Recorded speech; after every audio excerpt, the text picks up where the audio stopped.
Good evening दोस्तों, आपका स्वागत है हमारे यूट्यूब आपके अपने यूट्यूब चैनल पर।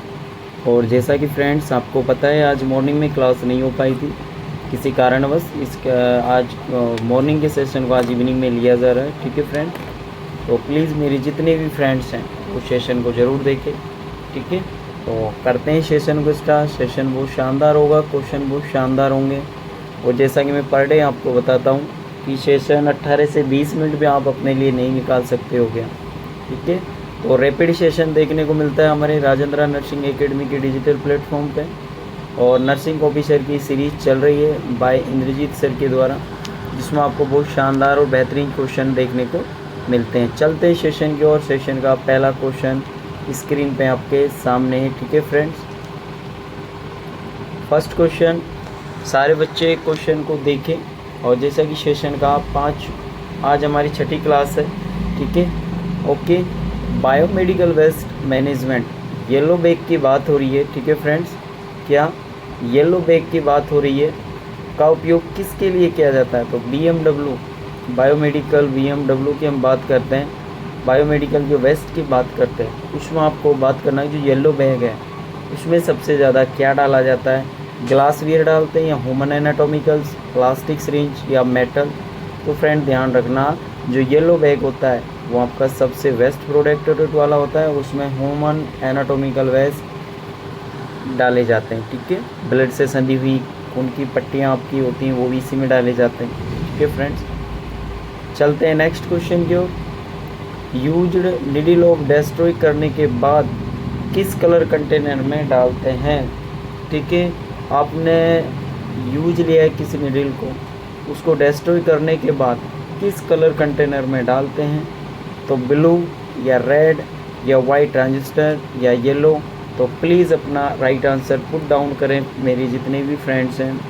ठीक है फ्रेंड, ध्यान रखना, जो आपका नीडल आपने यूज लिया और वो डिस्ट्रॉय होगी, और उसके बाद जिस कंटेनर में आप उसे डालोगे तो आपका वाइट ट्रांजिस्टर होगा।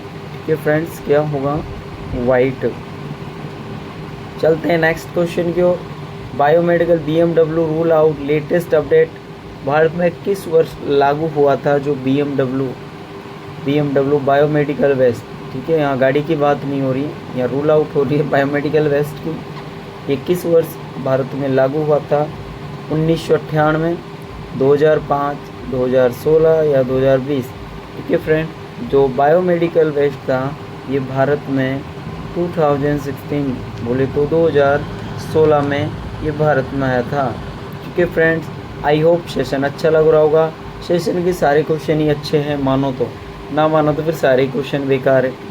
ठीक है, तो इसलिए फ्रेंड्स सारे क्वेश्चन ज़रूर देखा करो भाई। पर डे आज 104 क्वेश्चन पहुंच गए, धीरे धीरे पता भी नहीं लगा ये कब 1000 हो जाएंगे ऐसे ही। ठीक है, और फिर कहोगे कि यार सचमुच इतने क्वेश्चन हो गए। ठीक है, तो मायोकार्डियल इन्फार्क्शन MI का सबसे कॉमन सिम्टम क्या है?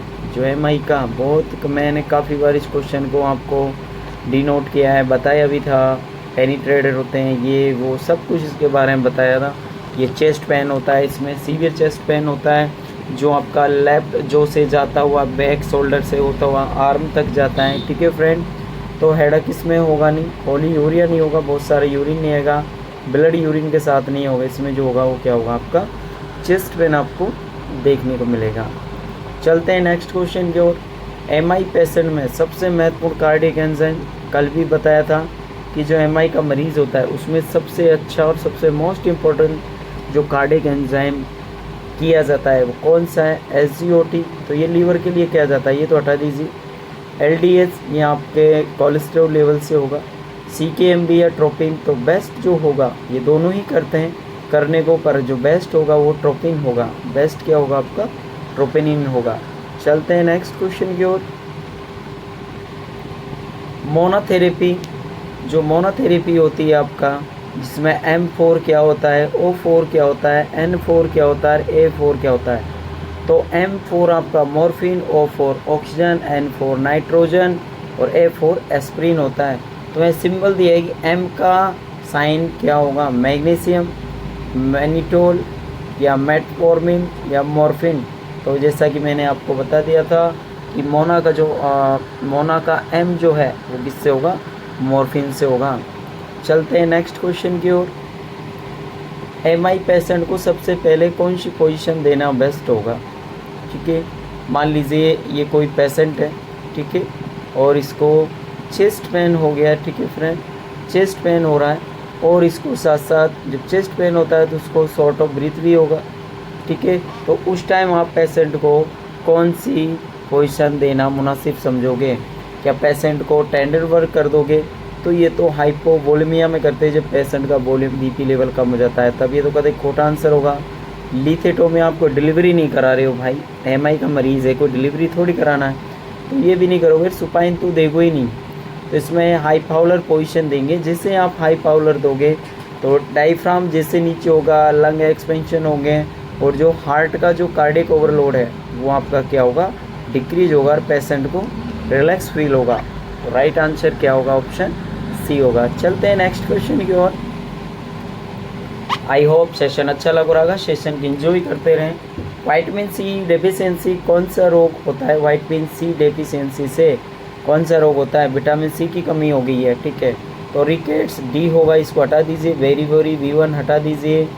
पेलेग्रा नियासिन ये भी नहीं होगा, तो स्कर्वी क्या होगा, scurvy also known is the vitamin C. चलते हैं नेक्स्ट क्वेश्चन की ओर। जो आपका विटामिन सी है इसका जो रिसर्च सोर्स होता है वो कहाँ देखने को मिलता है, कौन सा है रिसर्च सोर्स विटामिन सी का। चावल में होता है क्या, नहीं भाई चावल में तो नहीं होता। खट्टा होता है, अंडों में होता है, नहीं नहीं नहीं भाई संतरे में होगा। जितने भी खट्टे नींबू हैं, संतरा है, आंवला है, इसमें सबसे ज़्यादा आपको क्या देखने को मिलता है, विटामिन सी देखने को मिलता है। आई होप सेशन अच्छा लग रहा होगा और सेशन को एंजॉय करते रहें, देखते रहें और वीडियो को लाइक शेयर करें। एक चीज़ आप लोगों की अच्छी नहीं लगती कि आप लोग यार क्लास देखते ही नहीं हो। 35,000 की परिवार की फैमिली होने के बावजूद आप 100 बच्चे भी वीडियो को नहीं देखते हो, थोड़ा सा बुरा लगता है कि यार इस तरह के स्टूडेंट हैं। या तो आप लोगों को क्वेश्चन अच्छे लग रहे हैं या फिर मेरी बातें अच्छी नहीं लगती। आप लोगों को काफ़ी बार बोलता हूँ जब भी। चलो किसी दिन समझ तो आएगा ही। विटामिन सी आप देते हो वुंड हीलिंग के लिए, क्या जो विटामिन सी देते हो वुंड हीलिंग के लिए वो कैसे मदद करता है बताइए, please put your right answer. Calcium deposition करता है या कोलेजन फॉर्मेशन करता है, आरबीसी डेस्टिनेशन करता है या फैट को मेटाबॉलिज्म करता है। तो आप जब किसी को वुंड हो गया है, मान लीजिए यहाँ पे किसी को इंजर्ड हुआ था और यहाँ पे एक घाव हो गया है और इस घाव के लिए क्या, मान लीजिए ये था और यहाँ एक घाव हो गया, जैसे विटामिन सी आप देते हो यहाँ पर क्या है, कोलेजन जमना स्टार्ट हो जाते हैं, क्या कोलेजन फॉर्मेशन होना स्टार्ट हो जाता है। उसकी वजह से वुंड हीलिंग फास्ट होता है, इसलिए हम विटामिन सी भी देना बेस्ट समझते हैं। ठीक है फ्रेंड, आई होप अच्छा लग रहा होगा। चलते हैं नेक्स्ट क्वेश्चन की ओर। विटामिन B1 डेफिशिएंसी क्या डिजीज़ होगी भाई, मान लीजिए किसी को विटामिन 1 की कमी हो गई है तो क्या होगा, इसका भी अभी बताया था, ये तो नहीं होगा। रिकेट्स विटामिन डी की कमी से होगा, नाइट ब्लाइंडनेस विटामिन ए की कमी से होगा। तो वेरी आप किसकी कमी से होगा भाई, थायमिन की वजह से होगा। इससे भी दो होते हैं, एक ड्राई वेरी एक वेट वेरी, ठीक है। जो ड्राई है वो किससे है और जो वेट है जो किससे है, ड्राई है जो अपना किससे होगा और वेट वेरी है जो किससे होगा, ठीक है। इससे दो तरह के होते हैं। चलते हैं नेक्स्ट, एक दिमाग को ख़राब कर देता है, एक आपके हार्ट को ख़राब कर देता है। चलते हैं नेक्स्ट क्वेश्चन की ओर। विटामिन B12 डेफिशिएंसी कौन सा एनीमिया हो जाता है, मान लीजिए किसी को विटामिन B12 की कमी हो गई जिसे हम साइक्लोकोलामिन बोलते हैं, ठीक है। तो उसमें होने वाला एनीमिया कौन सा है, ठीक है फ्रेंड। तो देखो आयरन डेफिशिएंसी इनमें तो मोस्ट कॉमन किस में देखने को मिलता है, प्रेगनेंसी में देखने को मिलता है, तो ये तो होगा नहीं भाई, इसे तो हटा दीजिए। प्लास्टिक एनीमिया इसमें भी नहीं होगा, आरबीसी डेस्टिनेशन हो जाएगा। हीमोलाइटिक एनीमिया भी नहीं होगा, आरबीसी। तो राइट आंसर ऑप्शन सी होगा, परमेसियस एनीमिया। क्या होगा, pernicious anaemia also known in deficiency of vitamin B12। ठीक है फ्रेंड्स, तो राइट आंसर क्या होगा आपका? सी होगा। चलते हैं नेक्स्ट क्वेश्चन की ओर। मस्त होके कभी क्वेश्चन पढ़ भी लिया करो, एंजॉय भी कर लिया करो कि यार क्वेश्चन तो आ ही रहे। पर डे सोचो क्वेश्चन पढ़ना स्टार्ट करो। गर्मी का मौसम है, आप लोगों को ऐसा लगता होगा यार काहे पढ़े हैं यार, तो ऐसा नहीं है, 15-20 मिनट तो आप अपने लिए निकाल ही सकते हो भाई। मैं तो बहुत बिजी होने के बाद आप लोगों को क्लास देता हूँ। क्यों? क्योंकि मैंने कहा यार चलो सब अपने ही हैं, इसलिए मैं पर डे क्लिनिक पे आता हूँ। फिर आप लोगों के लिए मैं बिल्कुल भी टाइम नहीं था, DP जी ने मुझसे बोला, मैंने आप सबके लिए क्लास लेने का सोचा। मैंने कहा चलो एक क्वेश्चन मैंने कहा भाई अभी लाइव तो नहीं पर मैं रिकॉर्डेड डेली क्लास डाल दूँगा। ठीक है, तो इसलिए मैं आप लोगों के लिए आता हूँ। बट आप लोगों के या तो आप लोगों का मन ही नहीं करता पढ़ने का, तो वो बात अलग है। ठीक है, पैराग्राफ किस विटामिन की deficiency? Paragraph also known is the vitamin deficiency seen in. ठीक है, तो क्या वो विटामिन B1 होगा, विटामिन B2, B3 या B12? तो B12 की अभी हमने बात की थी, इससे परमेशियस एनीमिया होता है। ठीक है, तो ये तो हटा दीजिए। और ये तो राइबोफ्लेविन है इसका नाम। ठीक है, ये थायामिन, ये आपका B1 वेरी वेरी है, तो इससे चेलोसिस हो जाता है। विटामिन इसमें चिलोसिस जो अपना एंगुलर हो जाते हैं ये अपने। ठीक है, लिप्स के हैं इसके। तो राइट आंसर इसका विटामिन B3 होगा भाई। क्या होगा? B3। क्या होगा? नियासिन। चलो भाई ठीक है, चलते हैं नेक्स्ट क्वेश्चन की ओर।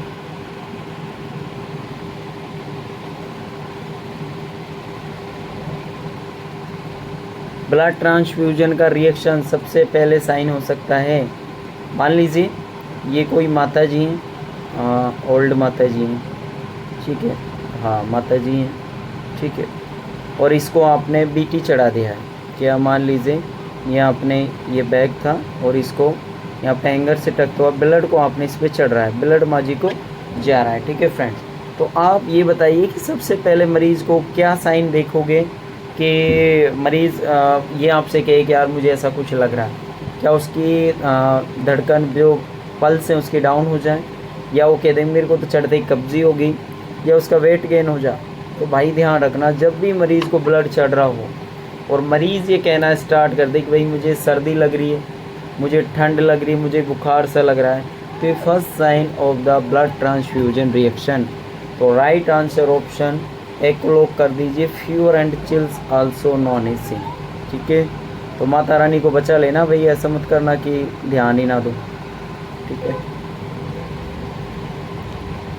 चलो भाई चलते हैं नेक्स्ट क्वेश्चन की ओर। ब्लड ट्रांसफ्यूजन शुरू करने के बाद नर्स को पेशेंट के कितने देर तक क्लोजली ऑब्जर्व करना चाहिए? मान लीजिए आप एक नर्स हो। ठीक है फ्रेंड्स, और मान लीजिए आप एक नर्स हो, आपने BT चढ़ा रहे हो, स्टार्ट कर दिया, तो आप क्लोजली ऑब्जर्व करोगे। और इस क्वेश्चन का आंसर कौन देगा मुझे, कहाँ देगा?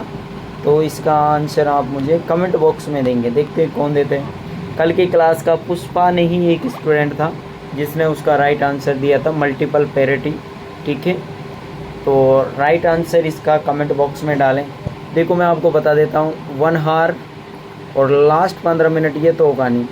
अब आप मुझे ऑप्शन B और A में के चूज करके बता देना फ्रेंड्स। ठीक है, चलते हैं नेक्स्ट क्वेश्चन की ओर।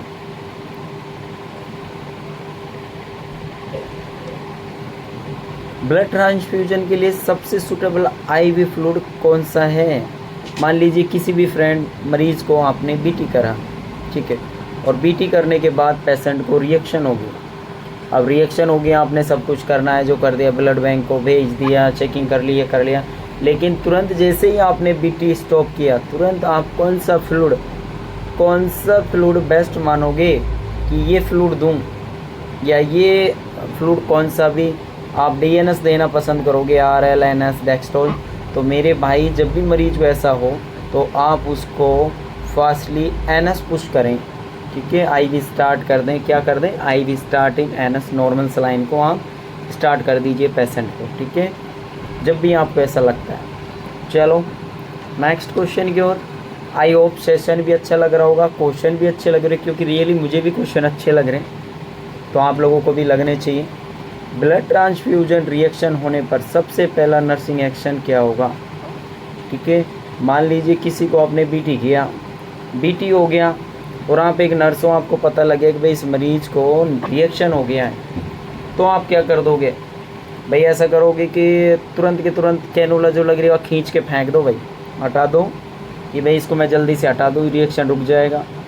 या एंटीबायोटिक आप 1 ग्राम सेफ्ट्रेक्सोन लगा दो, जल्दी से भाई रिएक्शन रुक जाएगा। या ना समझ अपने कर ले भाई जल्दी से इसकी ब्लड फ्लो तेज़ कर दे, ठीक है, जिससे कि भाई इसको और जल्दी आराम मिल जाएगा। तो भाई इनमें के एक भी ना कुछ ना करना था, मैं ये भी ध्यान रख लीजिए, काई भी कौन करना, कुछ भी नहीं करना। मैं आपको नॉर्मल गांव वाली भाषा में समझ के बता रहा हूँ, तमकिन में के कछु ना करना। आपको करना हो तो बस कुछ ना, खून रोक दीजिए, जो चल रहा हो ना वहाँ रोक दीजिए, या कर दीजिए, स्टॉप कर दो भाई इसको। और जैसे ही इसको स्टॉप कर दो तुरंत उसके बाद आप, अभी मैंने नेक्स्ट इससे गया था, आप उसको एनएस फ्लैश कर दीजिए, फास्ट कर दीजिए, एनएस चला दीजिए, ठीक है। और बाकी जो आपकी फॉर्मेलिटीज़ को चेकआउट कराना, क्या करना, रिमेनिंग करना, जो भी है सब कुछ, और आपके उसके हर उसके 5-5 मिनट उसके वाइटल साइन उनको मॉनिटर करते रहिए, ठीक है फ्रेंड। तो आई होप सेशन अच्छा लग रहा होगा, और मैं आपको नॉर्मल से नॉर्मल जितना हो रहा है उस तरह से आपको पढ़ा रहा हूँ कि आपको भी अच्छा लगे, मुझे भी अच्छा लगे, ठीक है। पैक्सेप आरबीसी ट्रांसफ्यूजन समय कितने समय में? मान लीजिए किसी को आप आरबीसी ट्रांसफ्यूज करोगे, ठीक है, आपको इसको ट्रांसफ्यूज करना, तो आप एक नर्स हो तो मुझे बता दीजिए कितने टाइम में आप आरबीसी को चढ़ा दोगे भाई? देखिए 8 घंटे और 30 मिनट ऑप्शन ए और डी तो आपका कतई खोटा आंसर है, इस आंसर पे तो आप भूल के भी ना जाना, ठीक है फ्रेंड्स। अब चलते हैं, या तो 1 आवर तो ये अर्ली हो जाएगा, ये लेट हो जाएगा। 8 आवर जो आपका लेट साइन में लेट ओवरलोडिंग्स कर देगा, ये आपका अर्ली में हो जाएगा। तो राइट आंसर जो होगा आप 4 आवर्स दोगे, और अगर रेंज में आ जाए तो 3 to 4 आवर्स आप दे सकते हो, ठीक है फ्रेंड। चलते हैं नेक्स्ट क्वेश्चन की ओर। सेशन का next question, red colour BMW bag में क्या डाला जाता है भाई? बता दीजिए। रेड बॉक्स है, येलो बॉक्स है, नीला है बोले तो ब्लू है, ठीक है। इन सब में आप क्या क्या डाल सकते हो? तो रेड फॉर रबड़ का सामान, येलो फॉर सबसे बेस्ट, एन फॉर नुकीला, आप इसमें ब्लू में नीला नुकीला डाल सकते हो, ठीक है। तो इसमें देखो ह्यूमन टिश्यूज़, ये तो नहीं होगा भाई। ग्लास बोटल्स, ये भी मत डालो। शार्प है, ये भी मत डालिए, आप इसमें डाल दीजिए क्या? प्लास्टिक कंटामिनेटेड वेस्ट डाल दीजिए, ठीक है। चलते हैं नेक्स्ट क्वेश्चन की ओर। तो सेशन का आज लास्ट क्वेश्चन, सेशन का लास्ट क्वेश्चन आपके सामने स्क्रीन पे पेशेंट ही याद रह गए मेरे दोस्तों, मेरे भाई बहन सिस्टर ऑल स्टूडेंट्स जितने भी हैं, मैं आपसे कहता हूं कि कभी कभी छोटे क्वेश्चनों को भी डीपली पढ़ लेना चाहिए, क्योंकि CHO का एग्ज़ाम या अपने नर्सिंग ऑफिसर का एग्ज़ाम, नर्सिंग ट्यूटर, कोई भी एग्ज़ाम हो, कई बार ये इजी क्वेश्चन आते हुए भी हम जल्दी में ये समझ लेते हैं कि पूछा क्या था और हमने आंसर क्या दे दिया भाई। MI के पेशेंट में एस्प्रिन देने का मुख्य उद्देश्य क्या होता है? जिसलिए मैंने अभी बताया था, इसके लिए मोना यूज़ करते हैं। अब मोना में भी मॉर्फिन है, ऑक्सीजन है, नाइट्रोग्लिसरीन है और आपका एस्प्रिन है। अब इसमें जो आप एस्प्रिन दे रहे हो, ठीक है, आप किसी मरीज़ को एस्प्रिन दे रहे हो, तो एस्प्रिन आप क्यों दे रहे हो भाई? किस लिए दे रहे हो एस्प्रिन? उसका दर्द को कम कर दोगे, या वेजुलाइजेशन कर दोगे, सेडेशन कर दोगे, या प्रिवेंट प्लेटलेट एग्रेशन कर दोगे? तो फ्रेंड ध्यान रखना, हम जिस पेशेंट को MI के पेशेंट को एस्प्रिन जो दे रहे हैं, तो ध्यान रखना है प्रिवेंट करता है किसको? प्रिवेंट ऑफ प्लेटलेट एग्रेशन को, ठीक है फ्रेंड। तो आई होप आज का सेशन आप सबको अच्छा लगा होगा, और मैं दुआ करता हूँ कि आप लोग सारे सेशन को अच्छे से देखेंगे, और पर डे देख लिया करो, आपको पता भी नहीं होगा 120 क्वेश्चन हो गए धीरे चलते, ठीक है। तो आपका प्यार मुझे ऐसे ही मिलता रहे, और मैं ऐसे ही आपको, ज़्यादा मोटी आंखें हो गई हैं शायद, ठीक है, मैं कल से छोटी बना दूंगा। थैंक्स बोला है प्यार वाला, ठीक है। Okay bye, love you all friends, मिलते हैं भी अगेन।